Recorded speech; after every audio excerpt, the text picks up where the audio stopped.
Hello, hello, treasures. It's me. Oh my god, look at me. I'm out in the world talking and doing things. Woo! It's been a while. So I've had a kind of a big social media break for a long time and a bit of a blogging break and a vlogging break, and it's been lovely and nourishing after doing it for so long. But now I'm feeling this pull and this call do to start sharing more things publicly again. So I thought, you know what? I'm just going to start lo-fi. I'm going to answer questions that I get via video blog posts. They're not going to be scripted. They're not going to be massively polished because one, that's never been my fucking jive, and two, no. Done is better than perfect. So if you can glean any goodness out of this, I am happy and excited and grateful for you. So I thought I'd start and answer a question. And a big question I'm getting lately is, how do you balance homeschooling with running a business? So if you don't know, in April last year, I started homeschooling my two daughters who are 4 and 8 years old. Oh my God. And at the same time, I still run my 3 other businesses as well. So the 3 businesses are my Shining Business Life Academy, which was my training program. I've got about 3,000 members around the world in that, and I've been running that for about 7 years. And so I do monthly coaching calls, and I create a new workshop for them each month, if not more. And the other one is the Shining Business Life, my Shining Year workbooks, which are my goals workbooks that get produced every year. You can buy them on Amazon. And my third one is I started a doTERRA business. So I share about essential oils, and I also help other people build abundant businesses with doTERRA essential oils as well. So those are my three businesses, and they keep me happily busy, and homeschooling does as well. So I wanted to share some tips with you about how I make it work with homeschooling. So first and foremost, I really just want to acknowledge, like, it is not easy. It really is a juggling act, and it definitely takes a lot of love and time and commitment to homeschool. And how much time you spend in homeschool is definitely going to be different for the kinds of homeschooling that you do and the age of your kids and their learning styles as well. So if you've got really independent learners who are a bit older, then you're going to be spending less time in it. I've got kids who need me for most of our homeschooling stuff. So it really is a massive juggling act. What I find has worked for us is having an on time and an off time. I know there's a whole lot of philosophy around, we're learning 24/7, and you've got to be open to learning opportunities at every moment.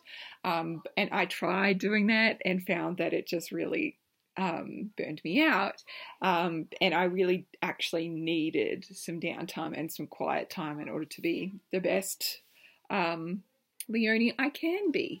So now we finish up schooling at a certain time of the day, and I say, cool, you guys have got free time, do whatever you like, and then I'll run away. And I'll do work, and I will go lock myself in the office. I've got my husband at home as well. So if I didn't have him at home, then I would just be saying to the kids, fend for yourselves. I've also found that it's really important to find a curriculum that fits for you. I thought I would follow a really strict Steiner Waldorf curriculum because that's the type of school that my eldest daughter has been in before. But what I found, it just didn't quite fit for us and how we were and how we wanted to learn. And so we found it much better to be kind of eclectic learners, and we take a whole bunches of different resources and use them. So how I do it is going to be different from how you do it, but you just got to find something that works for you, and it can change over time. So, for example, I do a lot of hands-on learning with the kids, and we like creating a lot of science projects and a lot of art and lots of reading, and I do lots of read alouds, and my daughter practices her reading. But I also like using programs like Math Seeds and Reading Eggs and apps like Quick Math Junior and Teach Your Monster to Read, because those are maths and literacy programs that I don't need to be there for and like sitting beside at every point in time. If you've got younger kids as well, Reading Eggs has Reading Eggs Junior, and they can kind of start from a young age. My youngest daughter really loves it as well. So those are really like, I like having apps there as an extra resource, especially when I'm needing some downtime. Another thing I found really useful was to put tasks in the right times. So for me, if I'm writing, producing content, creating videos like that, I need to do that when I'm not tending to the kids. So I'm definitely like the lead homeschool parent in our household. So I kind of need to tag in my husband and be like, all right, you're on and I am off. Like, this is my off time. And I use that time for the quiet tasks that need my full focus. For when I'm around my kids and they're kind of busy but still need me at hand, then that's usually a useful time for me to be able to answer emails, do social media, do kind of like responsive stuff that that I can do while dipping in and out of attention, if you know what I mean.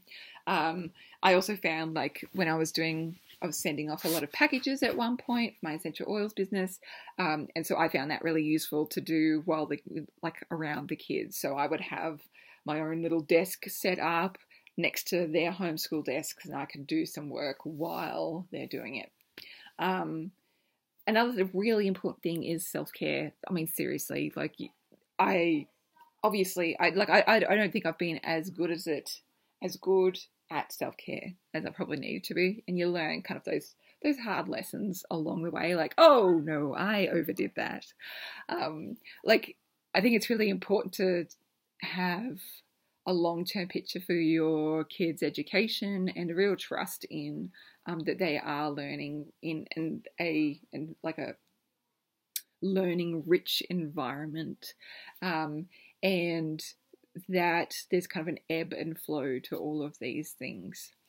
And another essential part of that self-care is enlisting support wherever you need it, whether that's a tutor, whether they go to a homeschool co-op, whether you trade days with another homeschooling family, whether you use family, whatever it is that you're needing, like, and that will change, and they might go and like do classes and you can work while they're in, like an extracurricular, whatever it is, like whatever that shape needs to be. I just really want you to know that you're 100% allowed to do it however the fuck you like, and to give yourself whatever you need.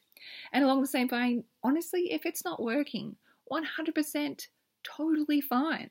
If my kids want to go back to school, 100% cool. I'm so happy to for them to go back to school. If I get to a point where I'm like, I'm done, I'm 100% fine to send the kids back to school, and to use them as an additional learning resource. One of my friends practice flexi learning, and so her kids will kind of dip in and out of school as they want to, and I think that's awesome.